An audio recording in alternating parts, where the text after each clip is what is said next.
मैं एहसानुल हक मलिक, सम्मान न्यूज़ से। हमारे साथ हैं अर्जक अधिकार दल के राष्ट्रीय अध्यक्ष राम गोपाल उत्तम जी।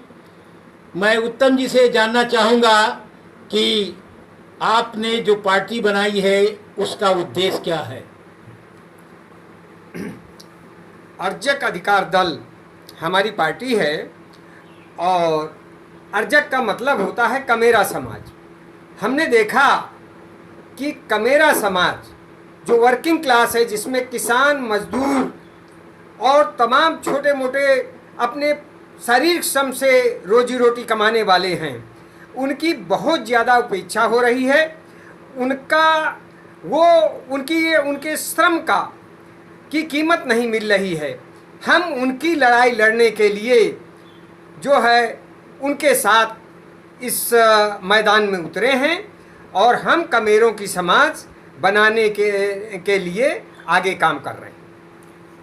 जो समान विचारधारा वाले दल हैं, खास करके जो अर्जक संघ से जुड़े हुए हैं, क्या उनको आप एक साथ लाने की कोशिश करेंगे? समान विचारधारा वाले जितने दल हैं, जो अर्जक का मतलब अगर यहाँ पर हम सामाजिक स्ट्रक्चर में देखें भारत के परिप्रेक्ष्य में, तो जो SC ST OBC माइनॉरिटी है वही अर्जक है। तो जितने ये आपका 6 साल 7 साल से जब से बीजेपी की सरकार आई, तब से इनका उत्पीड़न और शोषण बहुत ज़्यादा बढ़ गया है। इसलिए जो भी पार्टी इनके लिए काम कर रही हैं, इस विचारधारा की हैं, वो पूरी तरह से इस स्थिति में आ गई हैं कि बीजेपी से अकेले लड़ना संभव नहीं है और हम सब लोग पोलराइज होने की कोशिश कर रहे हैं।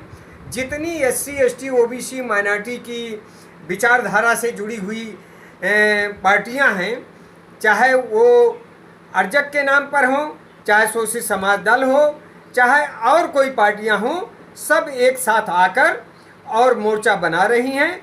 हम लोग ये भी जानते हैं कि अब ये जाति और धर्म की लड़ाई नहीं है रह गई, ये देश को बचाने की लड़ाई हो गई है।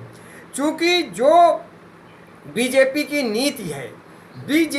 नीति है कि जो कमेरा समाज है, जो शोषित समाज है, इसको गुलाम बनाकर रखो, इसको शिक्षा का प्रचार प्रसार इसमें मत होने दो, शिक्षा से इसकी कमर तोड़ कर रखो, आर्थिक दृष्टि से इसकी कमर तोड़ कर रखो, तब जो है हम आसानी से गरीबों पर आसानी से शासन करते रहेंगे।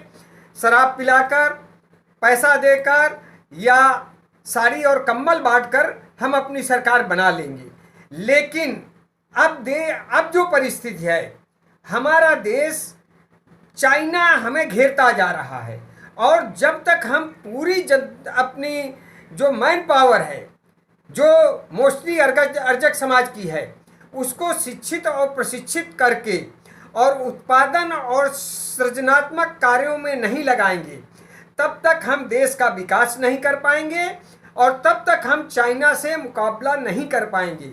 इसलिए अब हमारी मजबूरी बन गई है कि हम सभी पार्टियों की मजबूरी बन गई है, जो नहीं सोचेंगी जनता उनको निकाल फेंकेगी कि पूरे कमेरे समाज को अच्छी तरह से शिक्षित प्रशिक्षित किया जाए, उसके स्वास्थ्य पर ध्यान दिया जाए, उस समाज में जो पैदा होने वाले बच्चे हैं उनको पौष्टिक भोजन मिले, उनका शारीरिक और मानसिक विकास पूरा हो, तभी हम चाइना से लड़ने की पोजीशन में आ पाएंगे।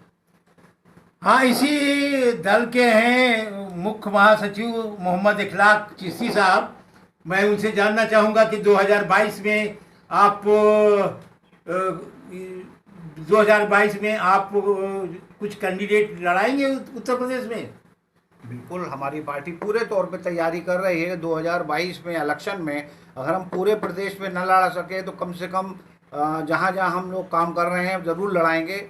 और इसके लिए हमने दूसरी पार्टियों से, जैसे हमारे अध्यक्ष जी ने बताया, बातचीत चल रही। समान विचारधारा के जो दूसरे दल हैं उनके साथ मिल करके अपने कैंडिडेटों को पूरी मजबूती के साथ उतारेंगे। धन्यवाद। कुछ एक तो आपका